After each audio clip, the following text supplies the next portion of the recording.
For Cheetah, I think our unique selling point right now is using the data that we've built and acquired through our mobile applications to jump into AI. I think that's our unique opportunity and will be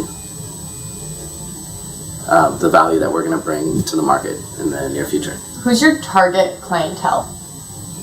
We're a consumer-facing company first and foremost, so we build our products with your everyday mobile user in mind.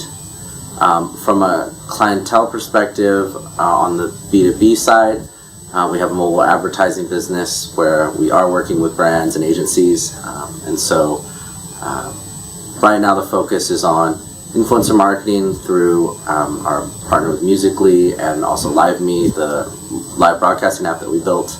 And so very much interested in taking the influencers on those platforms and connecting them with brands and agencies to do a combination of media buys plus sponsored content and kind of user-generated and branded content combined. Definitely. Define mobile marketing. I'd say mobile marketing is connecting customers and brands through the mobile environment. And so that could be, the obvious one is like your mobile phone, but I think also you have a number of different devices that are becoming a constellation for customers getting off their desktops or getting out in the real world with computing devices and connectivity available to them. And so it's just about bringing brands and their stories to consumers. Absolutely. So with all the topics today, one-to-one, retargeting, device ID, influencer marketing, location intelligence, do you think that these topics should be viewed as a funnel when looking at consumer behavior? Yeah, I think the funnel model has worked for the industry for a long time, and the truth is the funnel shape or the format has changed, but the idea still persists. And for me, when we think about all these topics, one of the themes is really the idea that advertising, when combined with technology, is in a forward motion toward relevance. And so we're taking larger and larger audiences from the past and shrinking them down until we can get to ultimately, on like the one-to-one marketing side, an individual personalization for offers and messaging.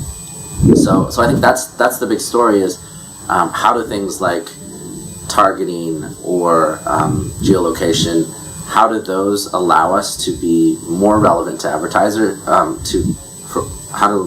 do those allow advertisers to be more relevant to customers in a way that makes their offers more serendipitous and delightful than intrusive and annoying?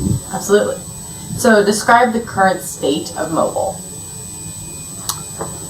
Mobile is, I think, approaching some level of maturation where we're seeing some saturation in the market from the consumer side, where people are getting devices and they generally have the features that we need to be able to run some of the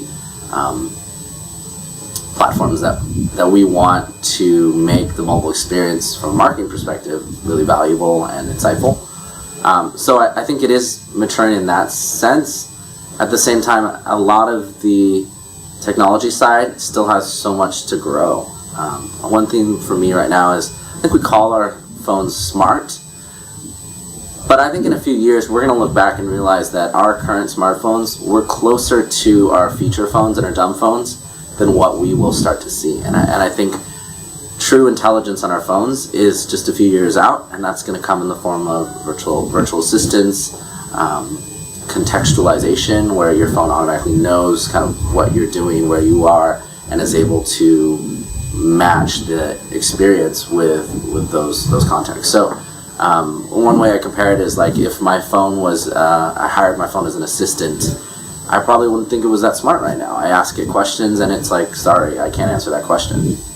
So I'm looking forward in the near future with AI and a combination of just integrations across all these different technologies and apps and partners and platforms. To those will come together and they're going to raise the IQ of our phones, and the mobile experience is, even though it's already mature and saturated in its current experience, is just going to level up and evolve in a really remarkable way. Okay, what was your number? My number was 11, and it was the 11x ROI that came from a Tap Influence case study on influencer marketing. And the reason I chose it was, when we were talking about influencer marketing, the ROI question is the gorilla in the room. People are wondering, if I'm going to spend on these big influencers or even the micro ones, how do I know that it's going to result? You can't just say, well, it's a branding play and we're just going to throw a bunch of content out there and you got, a few thousand social followers. Brands want to be able to measure that. And so I thought this Tap Influence case study with some milk brands on using influencers to share some recipes online and then track the impressions from those blog posts was a really interesting way of measuring that ROI and finding the increase in likely sales and putting a dollar amount on it and putting a multiplier on it. So, as I said in the panel, I don't think that everybody who does influencer marketing is going to get 11x return on what they do. I think a lot of it depends on really choosing the right influencers to match your brand and your goals, and making sure that you're also, as a brand, matching the influencer's brand, because they're influential with a certain community and they have a story that they've been telling, and your brand needs to have a natural fit.